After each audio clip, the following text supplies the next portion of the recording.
Greetings, Okay. everyone. Oh, yeah. Greetings, everyone. I'm excited to welcome Idan Bar-Dov, co-founder and CEO at Heka. Welcome to the show. Great to be here. Thanks, man. Yeah, looking forward to the conversation. Let's kick things off. Tell us a little bit about your background. So my background is, I would say, pretty unusual for this space. I come from finance and law. I started off by working at the technology group at an international law firm called Pearl Cohen, mostly work around VC transaction, representing fintech companies. Then moved to the States around 7 years ago, got my MBA here, and really in the wake of COVID, started off Heka and being hands-on operator in an actual tech company. Oh, that's great. And yeah, usually I don't see as many founders with those finance backgrounds, but definitely out there. So interesting. So finance to a law firm, doing some M&A stuff, advising. And then tell us like where in that process. So got your MBA and then founded Heka, or were there any stops in between before you founded Heka? Yeah, it was really that. I had a small startup I worked on during my MBA that kind of crashed because of COVID. That was also related to fintech. And then in the heights of COVID, I went back to Israel to renew my visa, and I got stuck. There were no flights. And in this time, there was kind of a low-key scene of founders getting together, just bouncing off ideas. And I happened to stumble upon my business partner to be Ishai. He just got released from the Israeli Special Forces. We had really good banter. We got along. Then we had this insight that everything is like moving online. And it sounds very trivial to us, especially today, and also in 2021.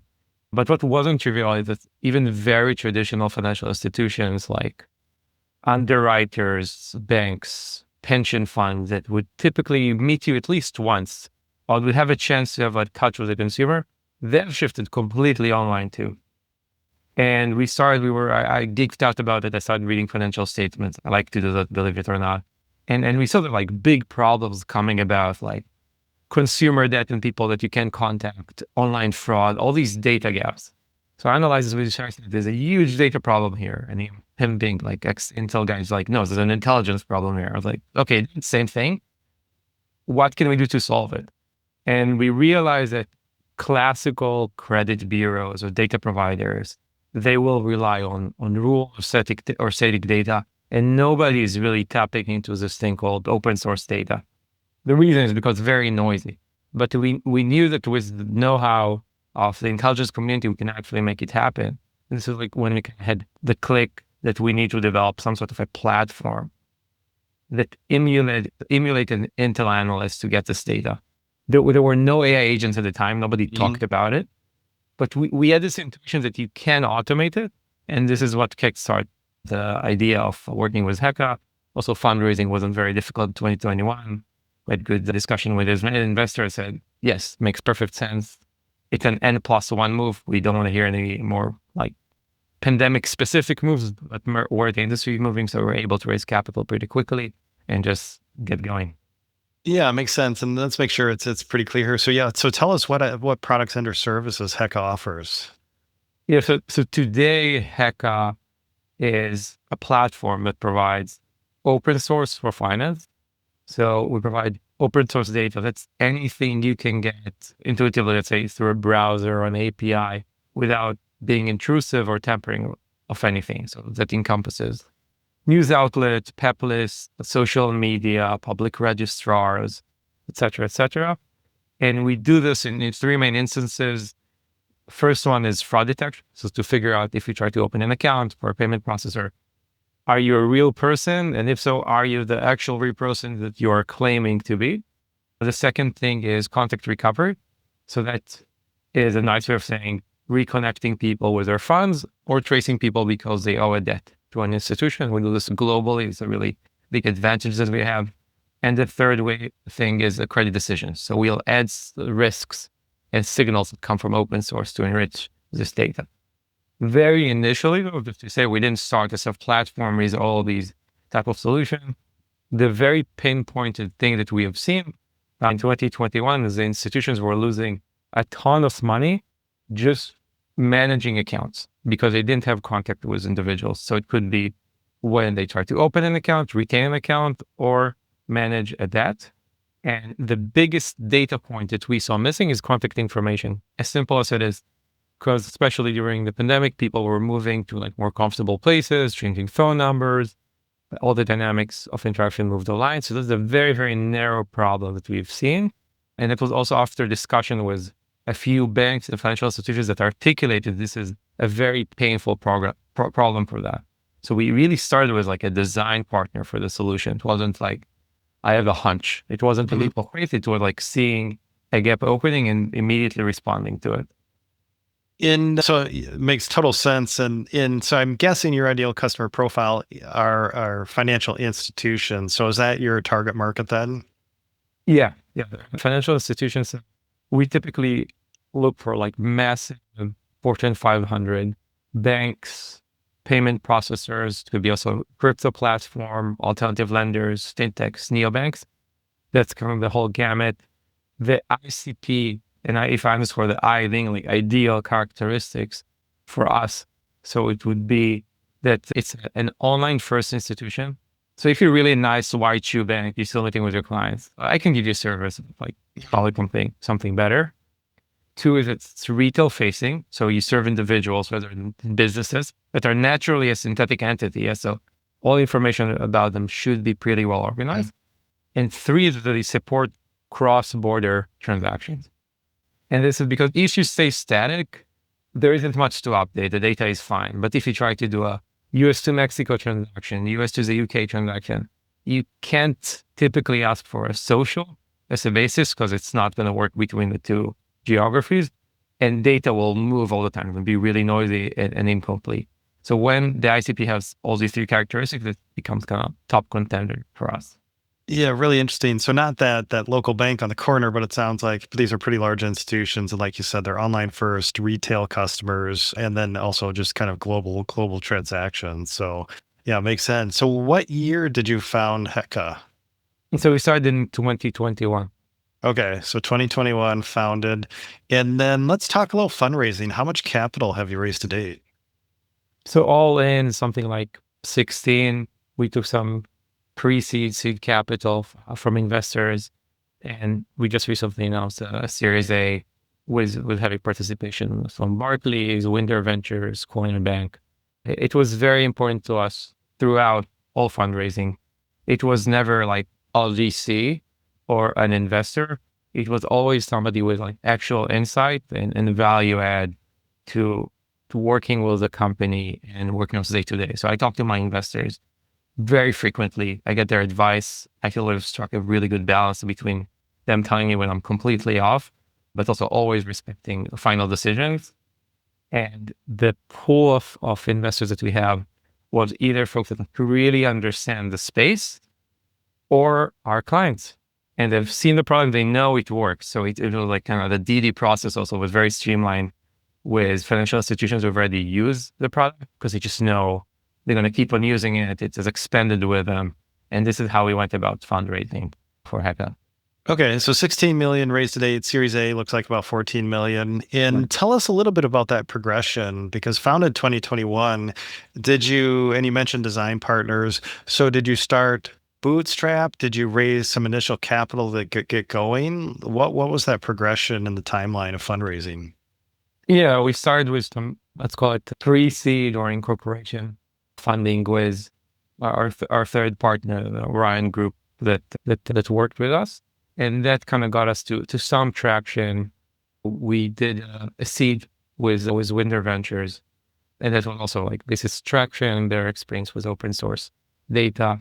And then working alongside clients and other VCs, we raised our A.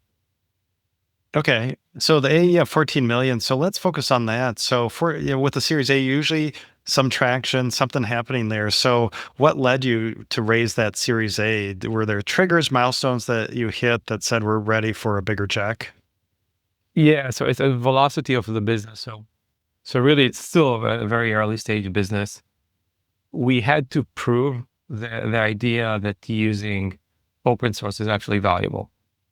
So this is something that I would say probably if you try to develop, if you'll do it manually, it's very clear that it's value. So any of us can go to Google, spend hours, and get some value about the person preparing to a meeting or something of the sort.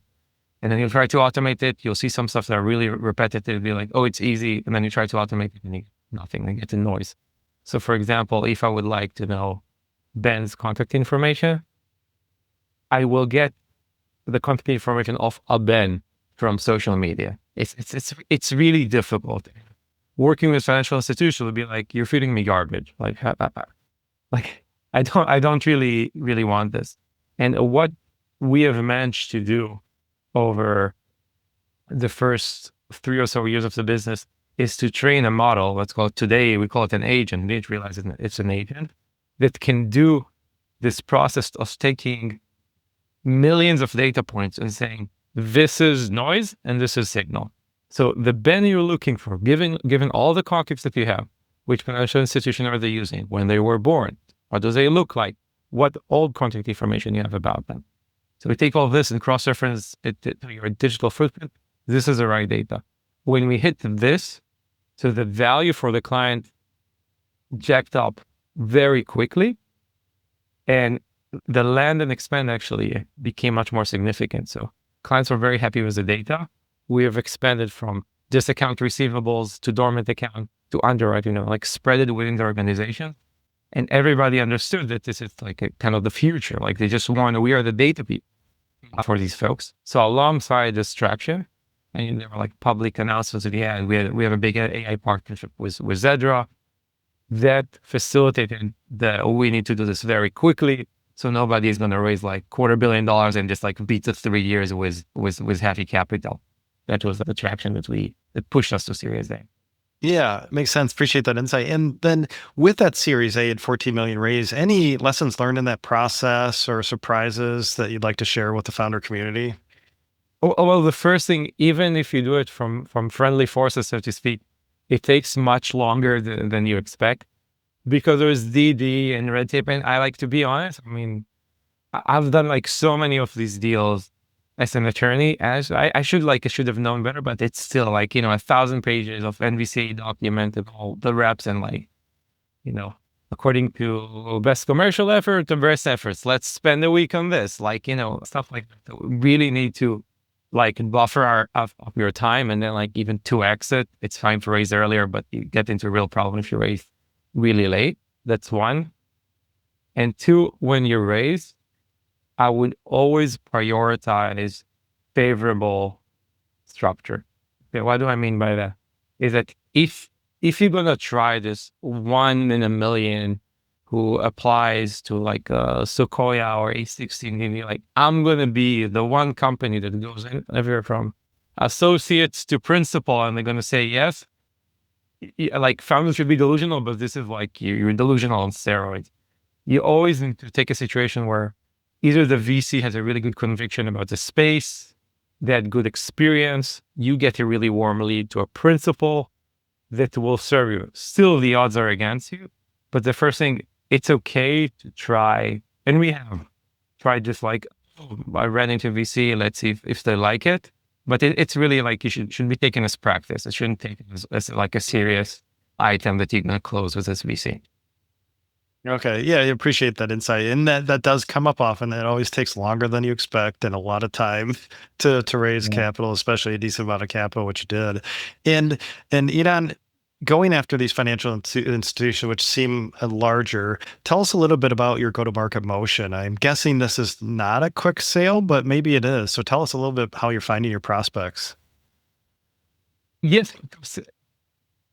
There's how you go to market, and then the sale is, and then N+1 too. So go to market, we started off extremely old school, word of mouth, in-person meeting whenever we could. Like I flew around the globe, like lost track of time the first 2 years. Because we cover US, UK, all across Europe, like basically globally at this point. And it was bringing in the right investors at the beginning that will say, look, this is a very serious group of people. What they're developing is not a game. It's not a series. They know that they can do it. Maybe it will take longer. Maybe it'll be some noise, but you are going to get new value as a financial institution. So where our investors made the call was typically like extremely top down for like to C-level folks at banks and payment processors, and we had them on as design partners. And it's kind of really amazing to see that these folks that have really good institution, they make a lot of money, their days are filled. There's always kind of this like exciting sweet spot in their heart, really, because it's not in their mind. They say, I want to try to work on something that really changes the space, and they will devote time.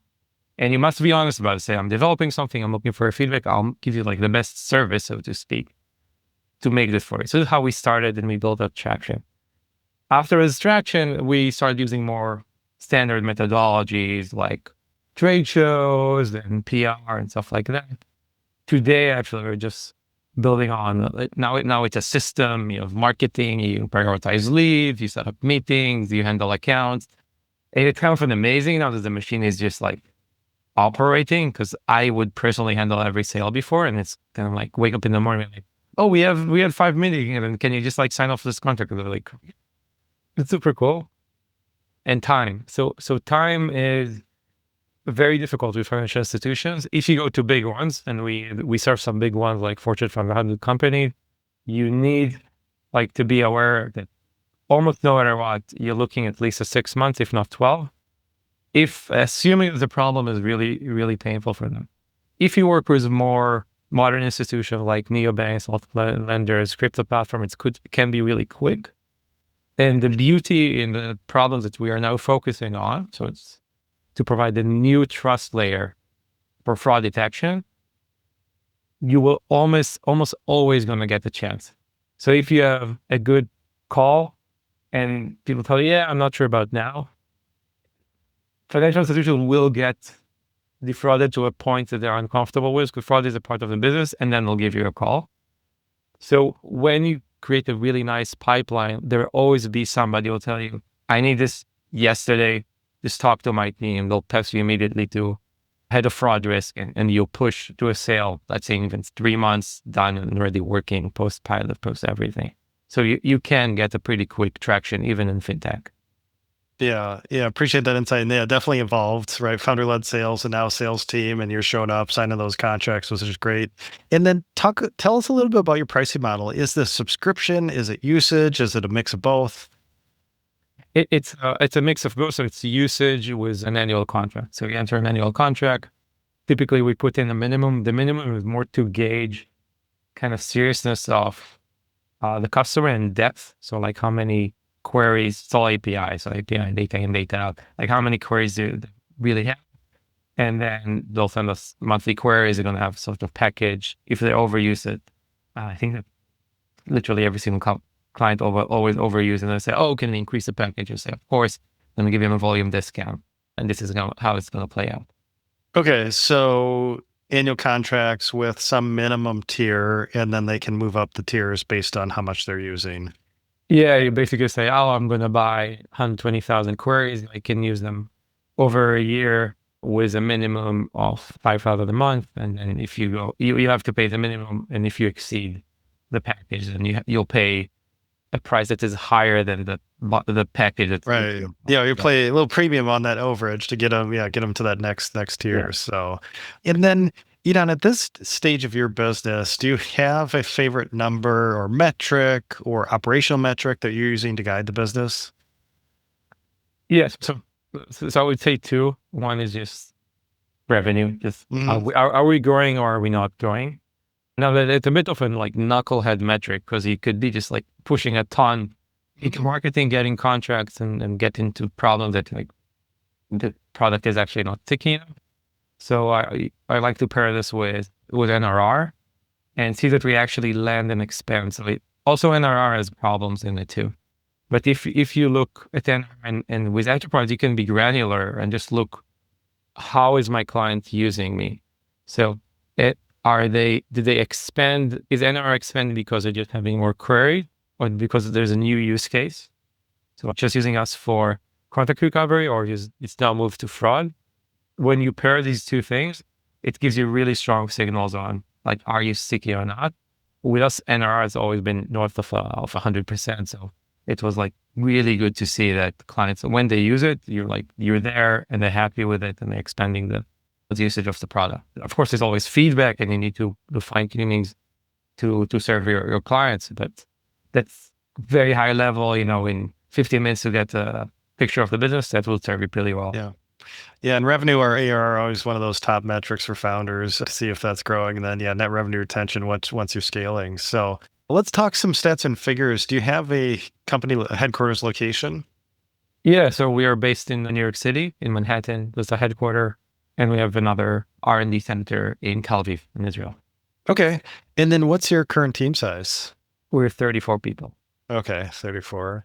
And then anything you want to share around revenue ranges or anything Yeah, there? sure. It's in the million currently. And I hope it's going to be much more by the end of the year. Traction is pretty quick. Yeah, that's great. And then, appreciate your time sharing your journey. So what's coming up next for Heka? So now our mission is basically to conquer the Fortune 500. We have the list of our available institutions. We have kind of good pool of case studies and happy customers that are happy to vouch for us. And with that, the idea that we will be the gold standard for consumer data. So you have these behemoths that are publicly traded company like TransUnion, Experian, Equifax, so LexisNexis, and these companies like insane, like in trading in the billion and with profit margin of 35%. It doesn't look like a healthy competitive market structure. And we see ourselves as the incumbents that developed a new technology that, as simple as it is treating people just as much as they are as people and not going really hard into statistics. So we look at the person, we look at their behavior, the digital identity, and it's as trivial as it is, nobody's doing it today. They're using statistics, they're using rules, and they're using kind of like static lists. We're way more dynamic. So the idea is to be like the top company over all of these kind of old big behemoths that dominates the data market for financial institutions. Well, exciting stuff, and I look forward to expanding more into the Fortune 500 market. So look forward to following your journey. Idan, if listeners would like to learn more about Heka, where should we send them online? Yeah, so we just launched a new website. They can go to global.com. Super active. You can sign up there. Also very active on social media. You can ping us on our LinkedIn page. You're hiring for a bunch of positions, so feel free to tap it and we'll respond very quickly. Well, perfect. So they're hiring. So, but check out Heka. So that's HEKKA global.com to learn more. And then Idan, appreciate your time and sharing your journey. Thank you.